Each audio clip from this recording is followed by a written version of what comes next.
Hey, this is Brook. I had a question about fuzz pedals and stuff. Well, I just thought I'd show you my pedal board.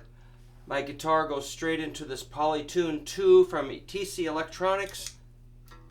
Really good pedal. You can see the LEDs even in broad daylight. Direct sunlight, it still shows up. You can tune silently, accurately, and quickly on stage. I recommend it. Polytune 2 from TC Electronics. I've got this Crybaby, kind of a mini wah.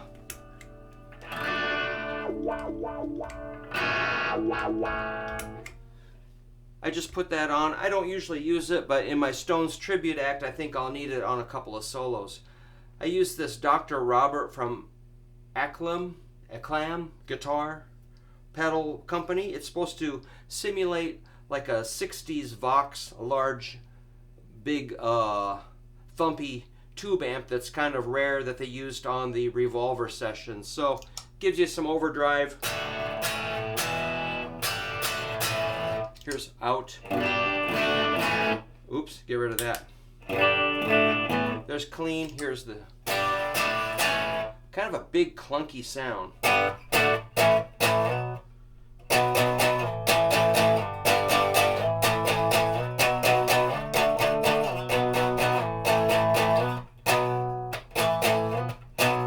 And it's got this cool MShow, more crunch. The coolest thing about this is the mid control. You can add mid-range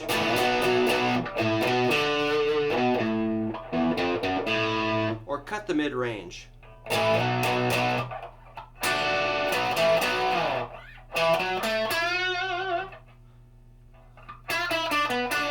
Scoop the mid-range or boost the mid-range.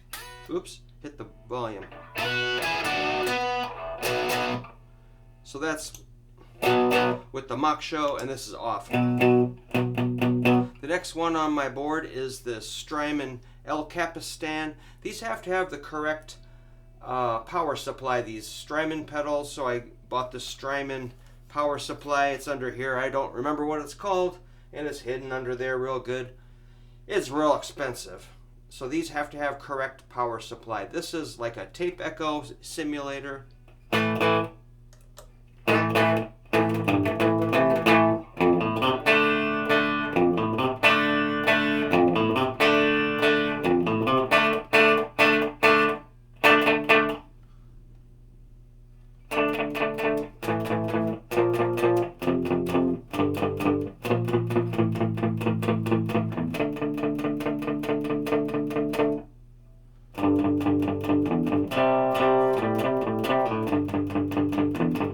So I like to use that fast echo, but you can slow it down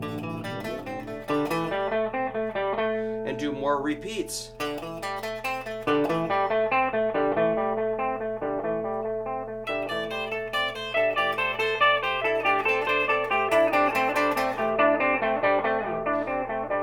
can add wow and flutter.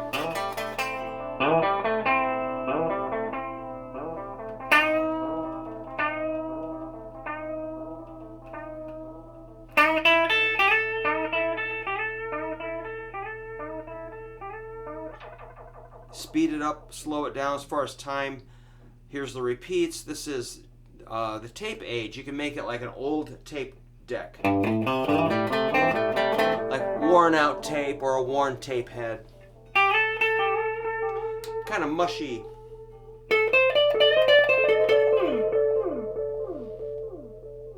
Cool, man.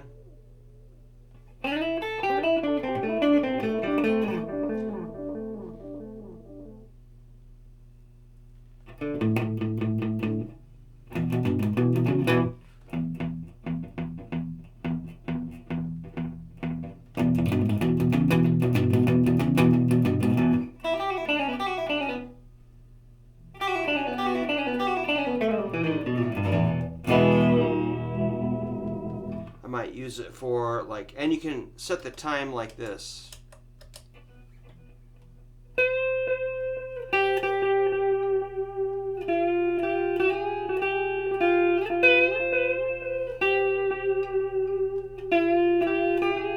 can set that with your foot. 1, 2, 3, 1, 2, 3.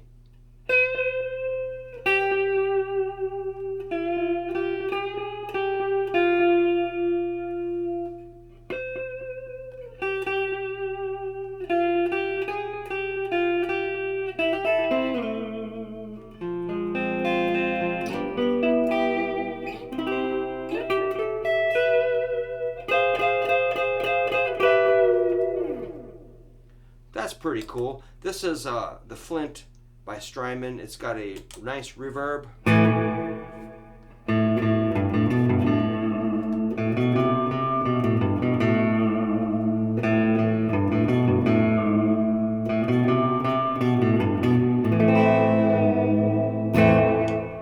That's the 70s, kind of a plate sound. 80s is like a digital reverb. Sounds pretty 80s to me. The 60s supposed to be a spring.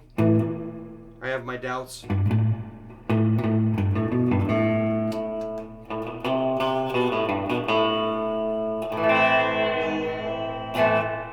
I usually leave it on the 70s.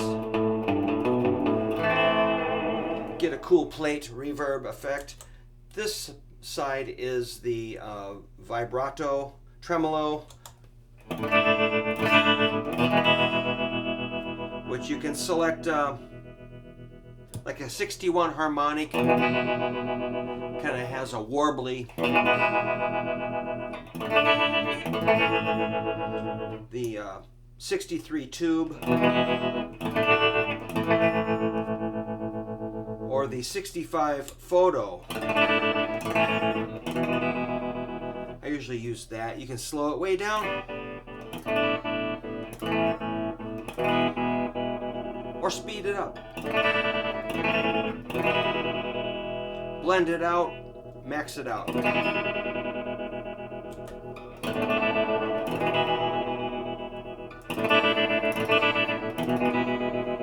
I forgot this box of rock. This is an overdrive. I use that a lot.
Cool, man.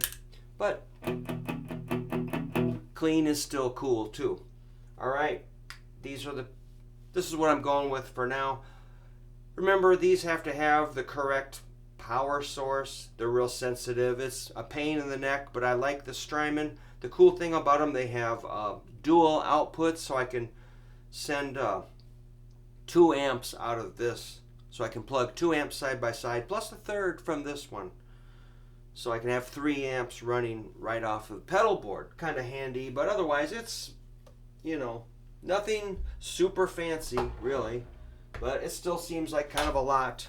When it's all working, it's great. If one thing goes wrong, I have to go through and unplug and check all the cables and test each unit. It's really a pain in the neck. It gets me pretty upset. This is pretty heavy, especially in its case, so it's a lot to haul around. It's expensive. If you could just plug into an amp and be happy, you're way ahead of the game. But if you got to play the pedal board game, prepare to pay money and spend a lot of time. So it's, kind of like an expensive hobby or something, but this is kind of my career, so I really rely on this to work when I get to the job. And if it doesn't, I'm screwed. And, but it hasn't totally failed on me ever. I can always unplug a couple things and bypass some things, and I'm okay. But it raises the tension level, kind of kills the fun. But most of the time, again, it all works. If you test it at home, make sure